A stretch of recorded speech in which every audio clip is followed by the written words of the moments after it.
అందరికీ శుభాభినందనలు. మనం చక్కగా ఆంగ్ల నూతన సంవత్సరంలో అడుగుపెట్టేశాము.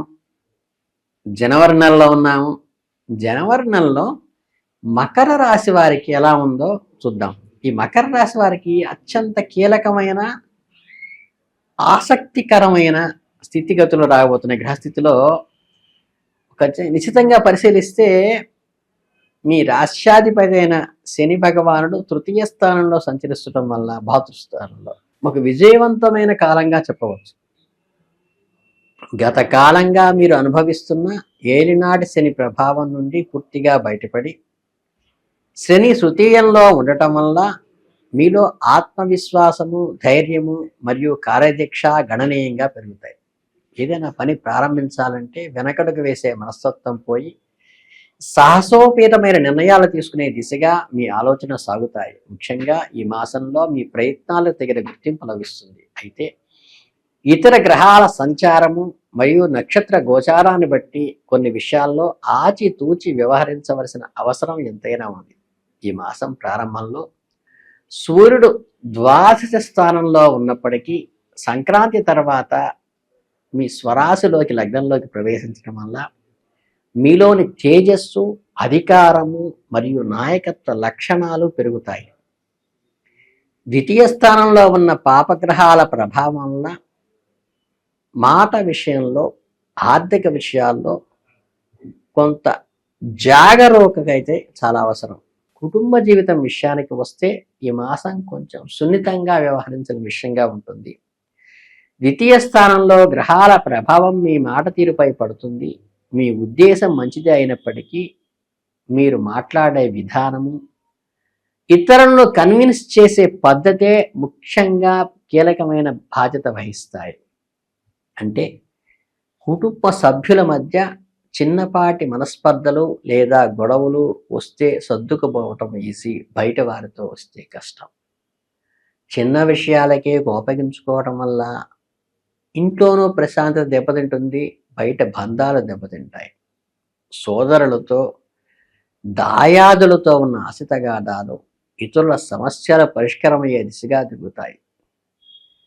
ఇక పిల్లల విషయానికి వస్తే కొంత ఆందోళనకరంగా ఉంటుంది. మీ చదువు, ఆరోగ్యం పట్ల శ్రద్ధ వహించాల్సి ఉంటుంది. అవివాహితులు ఎవరైతే ఉంటే వివాహ ప్రయత్నాలు ముమ్మరం చేయటానికి మంచి సమయం. ముఖ్యంగా నెల చివరి వారంలో కొన్ని శుభవార్తలు వినే అవకాశం ఉంది. బంధువుల రాకతో ఇంట్లో సందడి నెలకొంటుంది. తల్లిగారి ఆరోగ్యం విషయంలో జాగ్రత్త అవసరము. చిన్నపాటి అనారోగ్య సమస్యలు నిర్లక్ష్యం చేయకుండా వైద్యుడిని సంప్రదించటం అవసరం. ఆరోగ్యపరంగా మకర రాశి వారికి మిశ్రమ ఫలితాలే ఉంటాయి.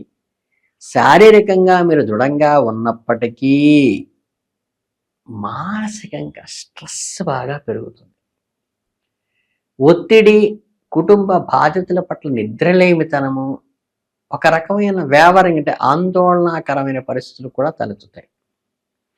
సూర్యుడు లగ్నంలోకి వచ్చిన తర్వాత అంటే జనవరి 14 తర్వాత శరీరంలో వేడి సంబంధిత సమస్యలు, ఉష్ణరోగాలు, కళ్ళు మంటలు లాంటి తలనొప్పి, హెడేక్ లాంటివి కూడా వస్తాయి. అలాగే ఆహార నియమాలు పాటించడం వల్ల ఉదర సంబంధిత సమస్యలు రాకపోవచ్చు. బయటి ఆహారాన్ని తగ్గించి పూర్తిగా సాత్విక ఆహారాన్ని తీసుకోవటం మంచిది. మసాలాలు వాటి జోలికి వెళ్ళబాకండి. వాహనాలు నడిపేటప్పుడు అత్యంత జాగ్రత్తగా ఉండండి.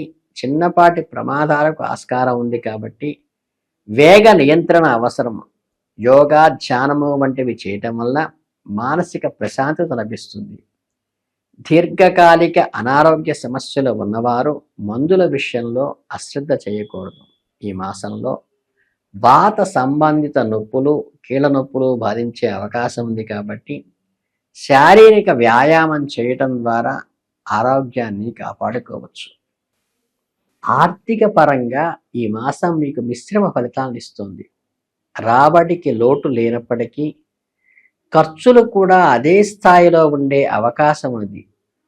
ద్వితీయ స్థానంలో రాహువు వంటి గ్రహాల ప్రభావం వల్ల ఊహించిన ఖర్చు వచ్చి పడే సూచనలు ఉన్నాయి. కుటుంబ అవసరాల కోసం లేదా గృహ సంబంధిత మరమ్మతుల కోసము ధనాన్ని ఖర్చు చేయాల్సిన అవసరం రావచ్చు.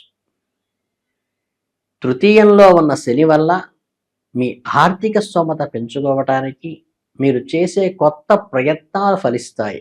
స్వయం ఉపాధి లేదా వ్యాపారం చేస్తున్న వారికి ఇది లాభదాయకమైన కాలంగా చెప్పవచ్చు. పెట్టుబడులు పెట్టే ముందు నిపుణుల సలహా తీసుకోవటం ముఖ్యం. ఎందుకంటే తొందరపాటు నిర్ణయాల వల్ల ధన నష్టం జరిగే ప్రమాదం ఉంది. ఎవరైనా అప్పు ఇచ్చేటప్పుడు లేదా జామీను ఉండేటప్పుడు 1-2 సార్లు ఆలోచించి చేయండి. స్టాక్ మార్కెట్, స్పెక్యులేషన్ వ్యాపారాల్లో ఉన్నవారు చాలా అప్రమత్తంగా, అంటే ముందు నుంచే షేర్ మార్కెట్ ఉన్నవాళ్ళు కూడా కొంచెం అప్రమత్తంగా ఉండండి. జనవరి మధ్యలో గ్రహస్థితులు కొంత ప్రతికూలంగా ఉండటం వల్ల నష్టాల చవి చూసే అవకాశం ఉంది.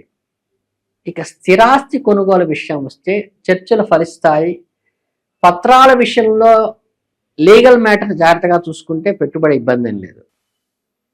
ఇకపోతే ముఖ్యంగా చెప్పవలసింది ఏమిటయ్యా అంటే ఈ రాశి వారికి ఉద్యోగపరంగా చూస్తే ఈ మాసం మకర రాశి వారికి కొత్త అధ్యాయానికి నాంది పలికే అవకాశం ఉంది. తృతీయంలో శని భావం వల్ల మీ కార్యాలయంలో మీ సత్తా చాటుకోగలుగుతారు. పై అధికారుల నుండి ఒత్తిడి ఉన్నప్పటికీ దాన్ని సమర్థవంతంగా ఎదుర్కొని మీ పనిని పూర్తి చేయగలుగుతారు. ఎవరైతే ఉద్యోగ మార్పుల కోసం ప్రయత్నిస్తున్నారో వారికి జనవరి ద్వితీయార్థంలో సానుకూల ఫలితాలు ఇచ్చే అవకాశం ఉంది. దూర ప్రాంతాల్లో ఉద్యోగం చేయాలనుకునే వారికి, విదేశీ పయనం కోసం ఎదురు చూస్తున్న వారికి ఈ సమయం అనుకూలంగా ఉంటుంది. అయితే సహోద్యోగులతో వ్యవహరించేటప్పుడు మాత్రం చాలా జాగ్రత్తగా ఉండాలి. మీ వెనుక గోతులు తవ్వేవారు, మీ విజయాన్ని చూసి ఓర్వలేని వారు మీ పనికి ఆటంకాలు కలిగించే ప్రయత్నాలు చేయవచ్చు. కాబట్టి మీ వ్యక్తిగత విషయాలను లేదా భవిష్యత్తును ప్రణాళికను కార్యాలయంలో ఎవరితోనూ పంచుకోవటం ఉత్తమం, ఉంచుకోకపోవటం ఉత్తమం. మీ భవిష్యత్తు ఎదుగుదలకు సోపానంగా మారాలి అంటే కన్స్ట్రక్షను, రియల్ ఎస్టేటు, యంత్ర సంబంధిత రంగాల్లో ఎవరైతే ఉంటారో వాళ్ళకి మాత్రం ఈ మాసం విశేషంగా ఫలితాలు ఇస్తోంది. విద్యార్థుల విషయానికి వస్తే ఇది వారికి మంచి కాలమని చెప్పవచ్చు. చదువుపై ఏకాగ్రత పెరుగుతుంది మరియు పోటీ పరీక్షలు సిద్ధమవుతున్న వారికి సానుకూల ఫలితాలు వస్తాయి. శని అనుకూలత వల్ల కష్టపడి చదివే తత్వం అలవడుతుంది. సాంకేతిక విద్య, న్యాయశాస్త్రము మరియు పరిశోధనా రంగాల్లో ఉన్నత విద్యలకు ఈ మాసం చాలా బాగుంటుంది. విదేశీ విద్య కోసం ప్రయత్నించే వారికి వీసా సంబంధిత సమస్యలు తొలగిపోయే అవకాశం ఉంది.